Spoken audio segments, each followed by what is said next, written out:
খুদের ভাত রান্না করছি, আলু কুচি করে কেটে খুদের ভাত, গরম গরম খুদের ভাত। আর সাথে আছে শুটকি ভর্তা, এটা হচ্ছে বাঁশপাতা শুটকি আমরা বলি, সেটার ভর্তা শুকনো মরিচ দিয়ে খাবো এখন। আজকে শুধু খুদের ভাত আর ভর্তা, আর কিছুই করিনি।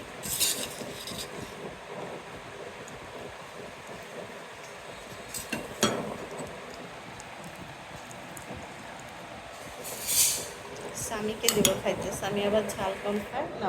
না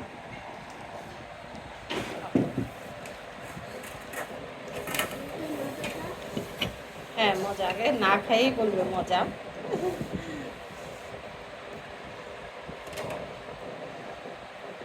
একটা ঝাল আছে, একটু ঝাল করে বানাইছে।